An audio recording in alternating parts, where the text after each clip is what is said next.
welcome back to my channel and welcome to another one in my series of 5 type 1 diabetes tips where I share 5 little things that you can implement to just help manage your diabetes and live life to the fullest as a type 1 diabetic. If you want to see any of the other videos that I have done in this series, I will leave the playlist linked down below, and I'm hoping this video is going to be short and sharp for you because the last few I have uploaded I know have been super long because I just feel like I have so much to say about diabetes all the time.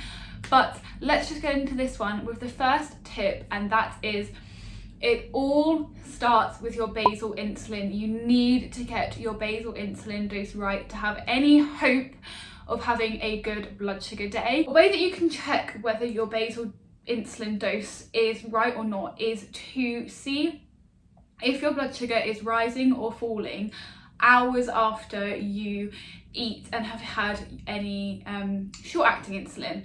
So for example, say you eat your lunch and it gets to at like midday and it gets to 4 p.m. and you haven't eaten or injected anything in between and your blood sugar then starts to rise, that could be a sign that you need to increase your basal insulin.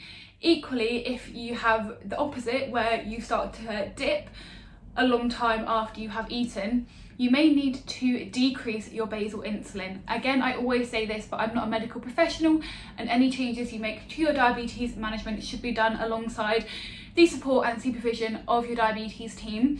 But that is just one thing that you can look out for and then check with them what they think. If you're really not sure, you can try doing a small fast during the day of around 6 to 8 hours and see whether your blood sugar stays steady or rises or falls. But if you are having blood sugar swings, often it is basal insulin that is at the cause of this, and it just means that your basal isn't quite right for you. The second tip is one that I am including because it caught me out recently and it was so annoying, and that is to always do a squirt test after you put a new vial of insulin into your insulin pen.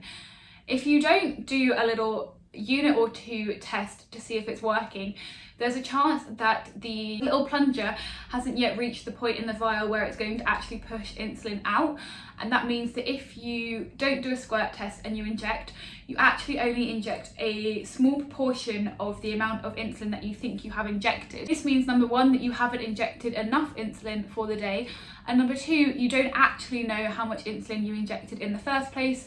Like I said, this caught me out recently. In the morning, I put a new vial of Levemir into my insulin pen. I then did my normal basal injection without doing a test. It then got to about 11 in the morning while I was at work, and I realised, yeah, my basal didn't all go in, and I had to actually get James to come in his lunch break from work, because he's working from home at the moment, to deliver my insulin to the office, which was such an inconvenience for him, and I felt so bad. Like, he didn't have any problems with doing it, but I felt really bad.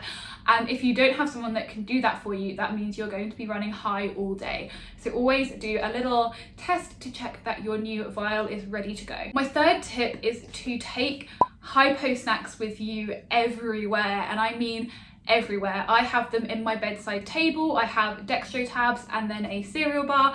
Whenever I say Hypo Snacks, I mean some form of fast acting sugar and then slower acting carbohydrates, and I have a whole video about how to treat a hypo perfectly without overcorrecting, and I'll leave that linked for you in the description box. But yeah, bedside table, in your car, in your handbag, in your work bag, in your gym bag. Buy yourself a bum bag to take if you go running so that you don't have to carry them, but it's really important that you take them with you because you never know when you're going to be having a hypo. Say you've gone to work and you forgot to put them in your handbag, but they're in your work desk drawer. It's so important to just take them everywhere and keep them anywhere where you go regularly. The fourth tip is to rotate your injection sites. Now, I know you would have been told this by your diabetes team, but I don't think we've really hammered home the massive importance of rotating your injection sites. If you inject repeatedly in the same place and don't give it time to heal, you can develop what is called lipohypertrophy, which is essentially lumpy tissue under your skin that won't allow insulin to absorb properly, which again means that you won't be absorbing all of your insulin, and you won't know how much insulin you are actually absorbing every time you inject. If you struggle with alternating your sites, there are a few things you can do. So I personally have 2 sites for long acting and 2 for quick acting. I do my long acting insulin in my legs and my bum, and my short acting in my stomach and in my arms, and then within that I then rotate. So for example, with my short acting, I have left side, lower, side, upper. Then I have left arm, lower and upper, and then I have obviously the same on the right side.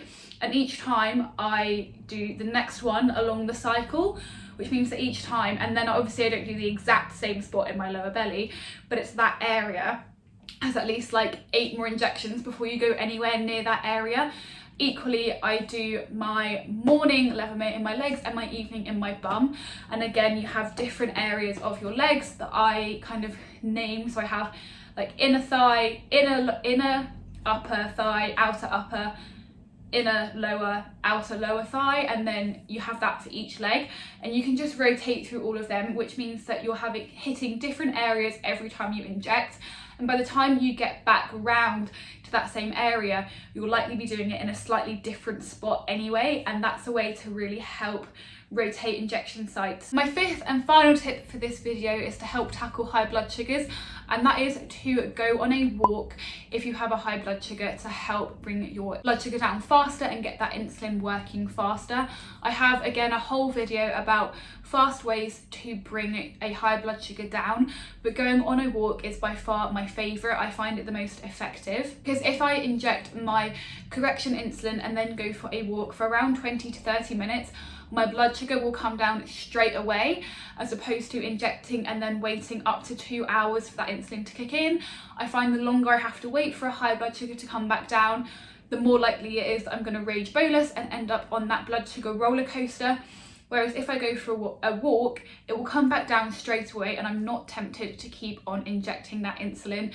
It really works wonders. I literally see on my Freestyle Libre graph, it will be going up, and then it will literally go like this as soon as I go on my walk. It's so helpful. So that is it for this video. I hope these tips have been useful for you and you can implement them and hopefully have a slightly easier time with managing your blood sugars and your diabetes.